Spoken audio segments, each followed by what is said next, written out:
바쁜 당신이 알아야 할 모든 것 여기에 있습니다. KBS 1라디오 김성환의 시사야. 오늘 정의용 외교부 장관이 종전선언 문안에 대해 처음으로 한미 간에 이미 사실상 합의가 되어 있는 상태다라는 의미심장한 말을 했습니다. 이 베이징 동계올림픽을 계기로 한 남북관계 개선의 가능성에 대해서는 회의적인 전망을 내놓기도 했는데요. 또 이런 가운데 이번 주 월요일부터 진행 중인 북한 노동당 전원회의에서 어떤 대남 대미 메시지가 나올지 이 부분에 대해서 관심이 쏠리고 있습니다. 통일연구원 홍민 연구위원 연결해서 이 문제와 관련해서 좀 자세히 얘기 나눠보도록 하겠습니다. 연구위원님 안녕하십니까? 예, 안녕하세요. 네. 오늘 정의용 외교부 장관 발언 어떻게 보시는지부터 좀 여쭙고 싶은데요. 지금 발언상으로 보면 한미 간의 종전선언 문제에 대한 합의가 어느 정도 마무리가 된 것처럼 보이거든요. 어떻게 해석하세요? 예. 한미 간의 협의가 어느 정도 끝났다라는 것을 우리는 이제 크게 한 세 가지 정도의 차원으로 일단 좀 분해해서 봐야 됩니다. 그러니까 그 말은 뭐냐면 문안 자체를 준비하는 것은 하나의 사전 준비 차원에서 할 수 있는 일들이죠. 그러니까 이게 당장 추진하든 아니면 나중에 추진하든 간에 어쨌든 앞으로 있을 종전선언이 만약에 있다면 미리 좀 준비하는 차원에서 한미가 문안을 하나 만들어 놓는다. 이 사전 준비 차원의 하나가 있고 또 하나는 실제 미국이 당장 북한이 수용만 한다면 종전선언을 추진할 의지가 있느냐라는 여부가 또 하나가 있습니다. 그리고 마지막으로는 이제 중국을 비롯해서 또 북한이 이것을 수용하고 또 실제 정세가 그렇게 종전선언 할 만큼 원활하게 돌아가느냐. 이 세 가지 차원이 있는데 지금 이제 정의용 그 장관님의 그 말씀은 아무래도 한미가 사전 준비 차원에서 문안을 조율하는데 어느 정도 이제 일이 끝났다 정도이고 실제 미국이 당장 추진한다든가 정세가 이것을 수용할 만한 환경이냐 이거하고는 좀 다르게 좀 보는 것이 맞을 것 같습니다. 종전선언 문안 자체는 뭐 물론 매우 외교적으로 신중하게 만들어야 하는 건 분명하지만 그것보다는 그것 안에 깔려있는 의미들 이게 훨씬 더 사실은 중요한 거잖아요. 그게 이제 미국과 북한, 중국의 어떤 수용하는 태도, 적극적인 자세 이런 문제하고 연결이 될 것 같은데 지금 북한을 예를 들어 보면 종전선언 제안을 흥미롭다 이렇게 논평을 한 적이 있는데요. 그 뒤에는 뭐 지금 가타부타 얘기가 없어요. 북한은 어떤 태도인 겁니까? 예, 얼마 전에 이제 김정은 총비서의 연설을 통해서 또는 이제 북한의 주요 관료들의 담화를 통해서 밝힌 내용은 적대시 정책을 철회하기 전까지는 종전선언은 의미가 없다. 뭐 이런 식의 이제 사실 조건부 환영이라고 봐야겠죠. 과거 이제 2018년 당시만 해도 북한이 먼저 이제 종전선언을 요구를 했습니다. 그건 어떻든 신뢰가 없는 북미 간의 신뢰의 기초를 닦는 데 있어서 종전선언이 중요한 어떤 그 발판이 된다 이렇게 봤던 거였는데요. 지금은 이제 입장이 상당히 바뀌었습니다. 그러니까 적대시 정책을 철회하라는 건 사실상 당장 들어주기가 어려운 부분이거든요. 그 안에는 뭐 한미연합훈련이라든가 군사적인 부분들 그리고 한미 동맹의 문제가 굉장히 크게 자리하고 있기 때문에 이것을 당장 처리한다라는 것이 바로 수용될 수 있는 얘기는 아니거든요. 그렇기 때문에 사실상 조건부지만 들어주기 힘든 조건을 내셨다라고 보는 게 맞고요. 그 뒤에 이제 배경에는 어떤 것이 있냐면 북한이 2018년 이후부터 지금까지 행보를 보면 전략이 변화했다라는 겁니다. 그러니까 2018년에는 비핵화를 협상 테이블에 올려놓을 수 있다라는 전제하에 이제 북미 대화라든가 남북 대화를 했지만 지금은 전략 전술 무기, 그러니까 제2차 핵무기 고도화죠. 그러니까 이 전략 전술 무기를 우선 개발하고 보겠다라는 쪽으로 전략이 변화됐습니다.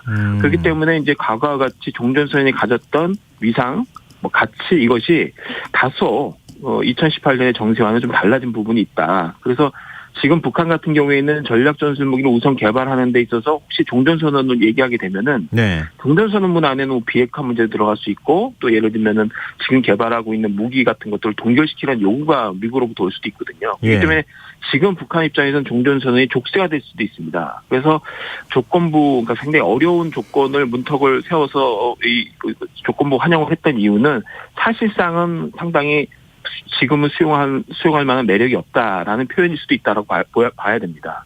그래서 정의용 외교부 장관이 베이징 올림픽 계기로 남북관계 개선이 될 거라고 하는 데 대해서 좀 부정적인 입장을 밝힌 게 바로 이런 맥락하고 연결이 되는 겁니까? 예, 그렇습니다. 이제 북한의 어떤 전략 변화도 기본적으로 2018년 같지가 않고, 또 하나는 최근에 이제 어쨌든 미중 간의 전략 경쟁 구도가 굉장히 심화되고 있죠. 네. 그리고 지금 이제 베이징 올림픽에 대한 외교적 보이콧이 이제 미국이 지금 했고, 또 여기에 동맹국들이 지금 따라가는 형세를 보여주고 있기 때문에, 네. 이런 구도 자체에 북한이 어떻든 중국 동조화 현상이 나타날 가능성이 높거든요. 이제 그렇게 되면은 미중 전략 경쟁 구도가 곧 중국, 러시아, 북한의 어떤 서로 어떤 연대 뭐 이런 분위기가 나타나고, 네. 결국은 또 미국의 동맹국인 한국도 역시 또 한편에서는 반대 진영에서는 논리가 형성될 수밖에 없거든요. 그래서 네. 이런 정세 흐름 자체가 어떤 면에서는 종전선언이라는 이제 사자가 해야 되는 어떤 이런 다자 협의가 좀 어려워지는 그런 상황이 아닌가. 그래서 그것을 나름대로 조금 배경적으로 아마 깔고서 얘기한 것이 아닌가 싶습니다. 대화가 이루어지기 어려운 정세다, 이렇게 지금 요약하자면 말씀하신 것으로 보이는데, 그러면은 단도직입적으로 좀 여쭤보고 싶은 거는 문재인 정부 임기 내에 남북 대화, 남북 정상회담이든 이루어질 수 있겠습니까? 예, 뭐 전혀 뭐 불가능하다, 뭐 가능성이 없다 이렇게 보기는 어렵습니다. 뭐 남은 임기가 얼마 되지 않지만, 네. 북한 역시도 자신들이 이미 역사적이라고 굉장히 이정표라고 했던 남북 그 합의, 그다음에 북미 합의가 네. 사실상 정부가 바뀌면서 사실상 완전히 사장되거나 의미를 잃게 되면은, 네. 이후에 어떤 정부가 들어서든 상당 부분 또 오랜 기간 또 소모적으로 그 환경을 조성해야 되거든요. 그렇기 때문에 네. 북한 역시도 상당한 그 부담을 안을 수 있는 부분이 있습니다. 그리고 지금 정부처럼 또 미국을 잘 설득하고 또 북한과 대화에 적극적인 정부를 만나기가 쉽지 않거든요. 그래서 네. 어떤 측면에서는 계속적인 그 모멘텀을 유지하기 위해서라도 현 정부 막바지에라도 뭔가 이정표를 하나 남기려고 하는 시도가 있을 수도 있습니다. 그러나 어떻든 최근에 몇 달간 진행됐던 북한의 그 담화 내용들이라든가 발언 내용들을 주요하게 보면은 북한은 어떤 대미 장기전을 치르겠다, 그리고 한국에게는 크게 기대를 걸지 않겠다라는 것이 지금의 어떤 그 태도입니다. 그래서 당장 남은 그 현 정부의 임기 내에 아주 극적인 차원에서의 그 남북 대화가 뭐 전혀 배제할 수는 없지만 사실상 상당 부분은 가능성이 줄어든 상태다, 이렇게 보는 게 맞을 것 같습니다. 그 가능성을 완전히 배제하기 어렵다고 하는 거를요, 일정상으로 우리가 나열을 해보면 좀 이해가 될 것 같은데, 베이징 동계올림픽이 2월 4일 시작하잖아요. 네. 근데 우리나라 대선이 3월 9일이에요. 그럼 문재인 대통령 임기가 5월 10일입니다. 근데 대선 기간 중에 뭐 하기가 어렵잖아요. 베이징 동계올림픽 때는 좀 어렵다고 하면 벌써 3월 9일로 넘어가는 거잖아요. 그럼 대선 끝나고 난 다음에 문재인 대통령 임기 뭐 마치기 바로 전, 요 시기밖에 없는 거 아닙니까, 현실적으로? 예, 그래서 시간은 굉장히 촉박하고, 사실 그 시간 내에 뭔가 남북이 교감을 하고 실제 행동으로 옮겨서 대화를 진행하기는 그렇게 넉넉한 시간은 전혀 아닙니다. 다만 북한이 이제 지금 진행하고 있는 당 중앙위원회 전원회의를 통해서 대남 또는 대미 메시지 차원에서 좀 더 협상 가능성, 대화 가능성을 열어두는 메시지가 나오고, 또 여기에 한국의 대통령이, 그러니까 문재인 대통령이 신년 어떤 메시지로 이것을 화답하는 방식으로 해서 1월 초에 집중적으로 만약 이런 메시지가 교감이 이루어진다면은, 네네. 뭐 시간이 전혀 없는 것이다, 이렇게 보기는 어렵죠. 지금 이제 노동당 전원회의 언급을 해주셨는데, 일단 노동당 전원회의가 어느 정도 중대성을 갖고 있는 중요한 의사결정을 하는 기구입니까? 예, 북한의 조선 노동당에서 최고의 기구는 당대회입니다. 당대회는 북한의 당 규약상 5년에 한 번 열리게 돼 있고요. 그 당대회가 한 번 열릴 때 5년 동안의 전략적 기조가 설정이 됩니다. 그런데 이제 그 5년 기간 동안에 매번 중요한 또 그 사안들이 발생할 수 있고, 그 사안들을 처리해야 되는데, 그 평상시에 5년 내에 일들을 처리하는 그 회의가 바로 당 중앙 전원회의가 그 역할을 하고 있습니다. 이 당 전원회의는 보통 1년 정도의 사안들을 처리하는 그런 이 역할을 하고 있다고 봐야 됩니다. 그러니까 네. 1년 동안의 전략적 또는 정책적인 의제나 이런 것들을 다루는 기구라고 볼 수 있고요.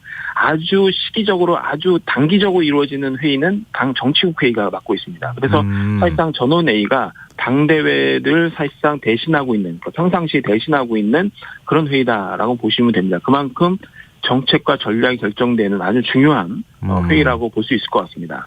또 어제 그 전원회의에서 농촌 진흥 문제를 단일 의제로 집중적으로 논의했다고 하던데요. 이게 식량난하고 관련이 있는 겁니까? 예, 그렇게 보는 것이 맥락적으로 맞을 것 같습니다. 일단 지난해죠. 2020년부터 김정은 총비서의 직접 언급을 통해서 식량 상황이 굉장히 긴장하다, 어렵다라는 표현들이 등장하기 시작했고, 특히 이제 올해 들어서도 굵직굵직한 회의 때마다 김정은 총비서의 입을 통해서 식량 사정에 대한 문제를 계속 절박하게 얘기를 해왔습니다. 네. 그런 측면에서 아마 이제 이 획기적인 또는 뭐 혁명적인 어떤 방법이라는 것은 지금까지 진행돼 왔던 농촌 관련, 그러니까 농업 관련된 어떤 개혁 조치도 있을 수 있지만 네. 어떤 면에서는 어려운 상황에서 식량 문제를 국가가 적극적으로 개입해서 오히려 다루겠다.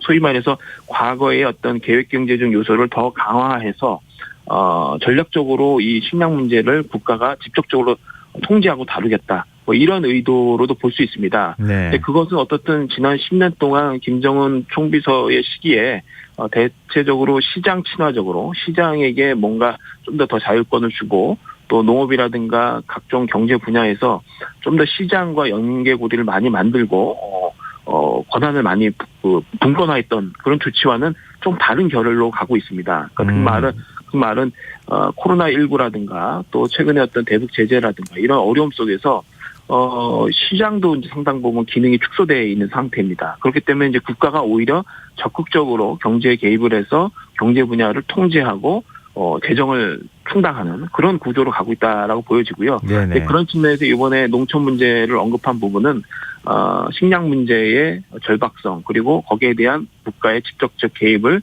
의미하는 것이 아닌지 일단 마지막 날 네네. 결과가 나오겠지만 그렇게 추측해 볼 수 있을 것 같습니다. 네.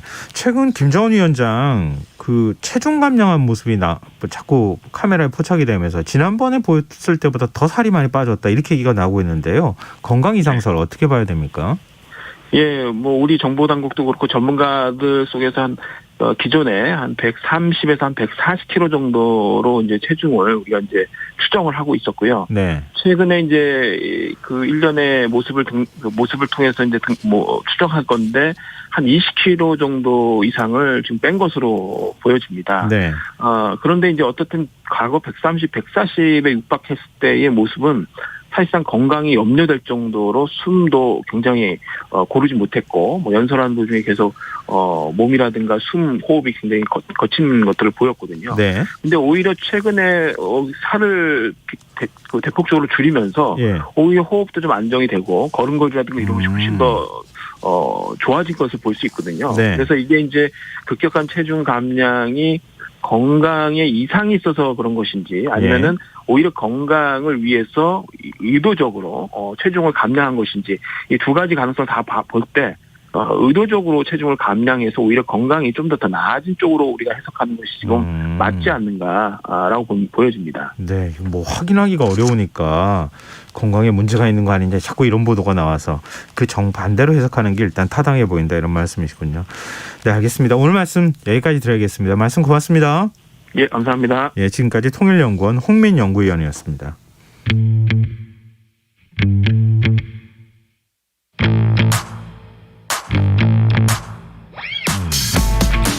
냉철하고 가감 없는 분석으로 미디어 본연의 역할